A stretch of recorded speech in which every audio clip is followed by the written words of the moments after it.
In this video, we're talking about looking after your batteries.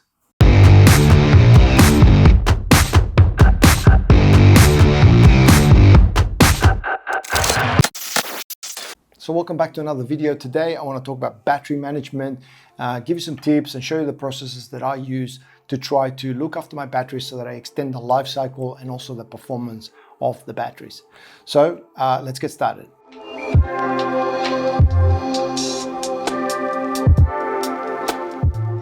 So the first thing is storage. You should just have somewhere where you store all your batteries. It's better than just throwing them into your camera bag.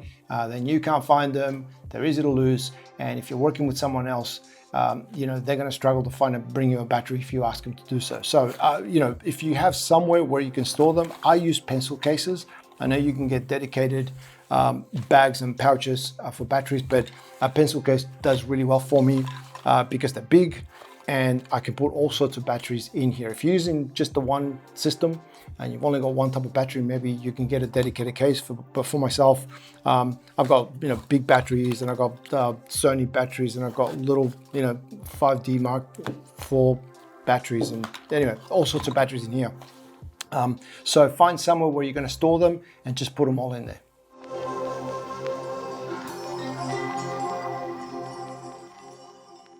So the second thing that you need to worry about is charging of your batteries. Now, generally speaking, you're going to get the best performance and the most life out of your battery if you charge the battery all the way to 100% every single time, and then if you use up that battery all the way to zero in your device every single time. Now, that's a little bit impractical sometimes, particularly when you don't want to let the camera go completely flat because you might be in the middle of a shoot and it's impractical. If you've got a thing going on, it'll just break up that process because you've got to stop and change the battery. So a lot of the times when we start getting towards somewhere say 20% and you have a break in the shoot, it's a good time to sometimes change the battery at that point.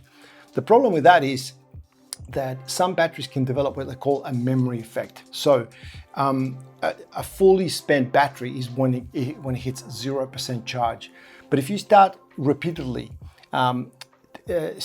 charging a battery, not when it's a zero, but say at 20%, the battery develops what you call a memory effect. Now, they're a lot better these days, but it can still happen. The memory effect basically moves that 0% up to the 20% or wherever it is that, the average, if you like, of where you're typically taking the battery down to. And so that can become a bit of a problem. It's also a problem at the top end as well. So if you're not letting your battery charge to 100% every time, let's say it charges to 80% and then you take it out of the charge and you start using it, the battery develops a memory effect and it thinks that the 80% is now the new 100%. And that's typically when you start experiencing things like, my battery's not performing, it doesn't last as long as it used to. Generally speaking, that is probably what the problem is. And also age has a performance on batteries as well. So, but what you can do is a process called conditioning of the batteries. Now, some chargers do this, but if you don't, then the best way that you can try and do this is to actually charge the battery all the way to 100% or as much as the battery charger will take it to. Put it into the camera, turn the camera on and let the camera fully consume the battery, and do that again 2 or 3 times to try and reset those limits back to 0 and back to 100. Some chargers will do this for you. They have a conditioning button, but it's usually more of the top end chargers. But you can do this yourself and try to reset those limits again.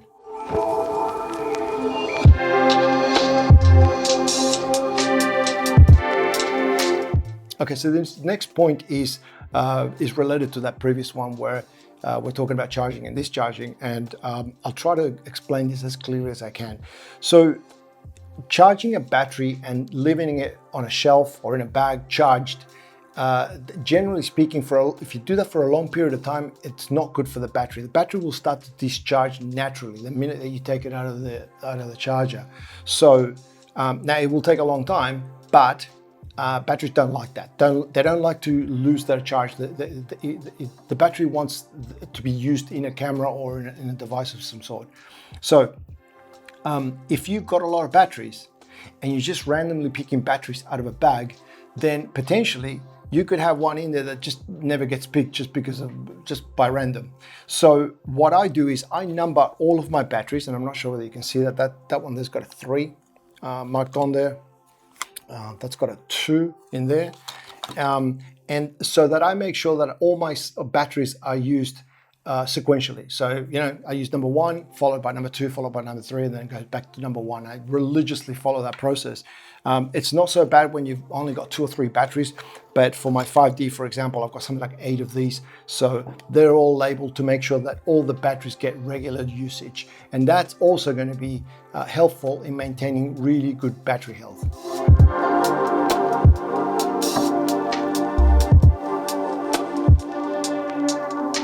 The last thing I'll mention is that I did mention in point number 1 that I use just the 1 pouch and I put all my batteries in here.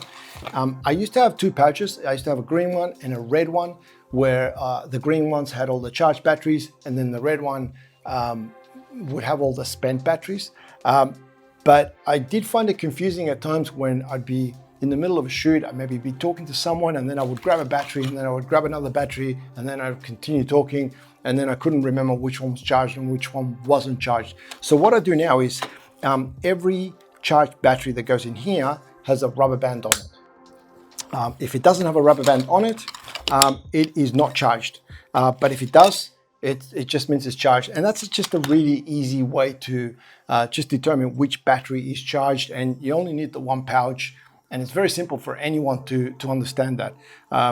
And there's no confusion because, well, you need to take the band out before you put it into the camera anyway. So, it's just, it's kind of foolproof in a way. So that works really well for me. I'm dyslexic, so that's just clear to me.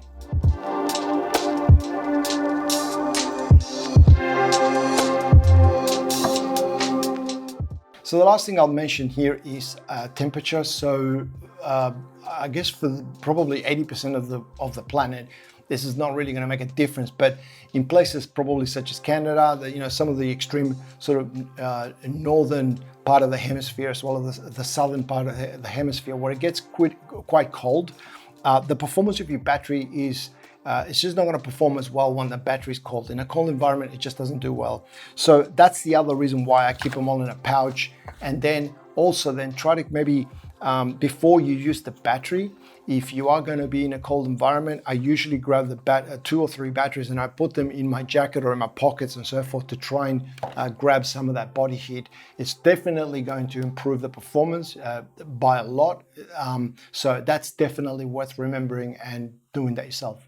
Okay, so that's it. It's nothing complicated, but I think it's just having a process where you remember to do these things constantly and just on a regular basis. I think it's going to really make a difference to the life cycle and the performance of your batteries. So if you did find this useful, please give this video a like, subscribe to the channel if you haven't already.